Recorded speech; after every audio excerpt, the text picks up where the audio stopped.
Okay, so part 4, y'all. After I got robbed, I started doing my investigation. You know, I'm asking questions, talking to people, and I'm trying to link up with my homegirl. But every time I'm trying to link up with her, she always busy. When I tell y'all, I hit up everybody I knew trying to get some information about this. Like, I knew somebody would know something. And when I tell y'all this shit was top secret classified, I couldn't find no info. Nobody knew nothing. So one day I'm riding and I get a phone call from my little cousin. And she say, "Cuz, I got somebody here that want to talk to you. They say you really want to talk to him, so can I put him on the phone?"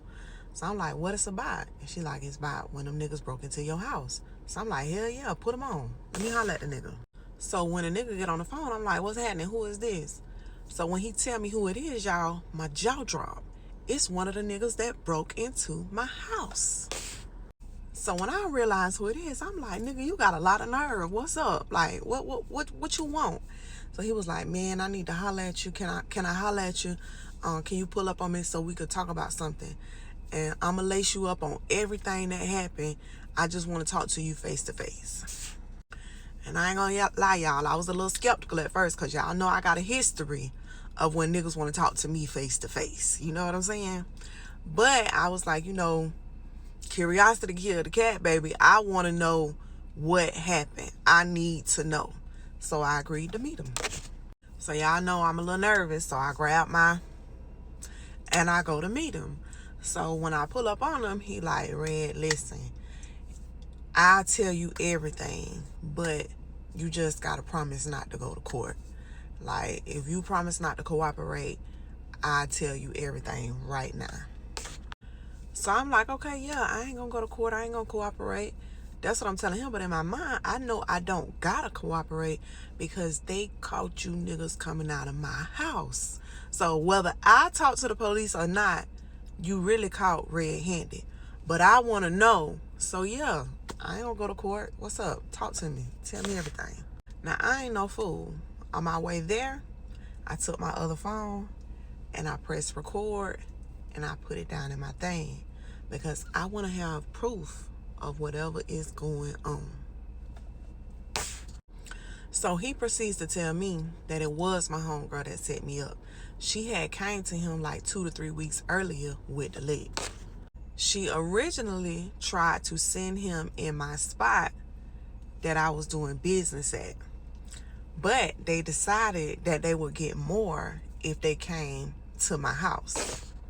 So her not knowing that I had recently put them cameras up at my back door, she unlocked my back door so they would be able to get inside. And then she was supposed to go out with me that night and steal my phone. But y'all remember, she canceled on me at the last minute. So now he mad because he felt like she sent him in there blind. And then when he went to jail, she didn't help bond him out. So he tells me that he didn't know whose house it was when he said that he would go inside, which I do not believe. So he said he didn't figure out it was my house until he got inside and seen like all the pictures of me and my kids and my little dog, because everybody knew I had this dog because the dog used to go everywhere with me. Shout out Roxanne. So he was like, once he got inside though and he seen whose house it was, he felt bad. But I'm already inside, so I can't not leave with something. So then he say the police didn't get all of my money. He got caught in the car. He was the one that wrecked. So they got all of my money that he had off the highway.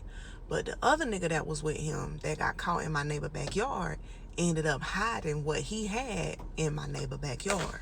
The only thing is that he didn't know what yard it was hid in. The other nigga knew what yard it was hid in, and the other nigga is still in jail. So it confirmed my suspicions, y'all. Like, I'm hearing it from the horse's mouth. I already know what it is now. So now I know that my homegirl got to see me. But I also know that some of my money is in my neighbor yard, and I got to get that before this nigga get it or the other nigga get out and get it. So when I leave there, I'm thinking in my mind, damn, I got to bump into my homegirl because this hoe got me fucked up. But I gotta go get my fucking money. You know what I'm saying? First things first. That's the most important part. Let's go find this money. So I can't just go knock on the door and say, hey, my house got broke into a couple nights back. They hid $15,000 in your backyard. Can I go check? So that night, I get dressed in my all black. And I'm like, I gotta go find my cash. But the nigga got caught in my neighbor house that's 4 houses down.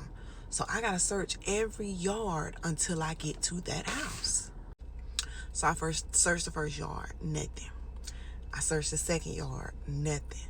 I go to the third yard, it's like 50 flower pots in these people's backyard.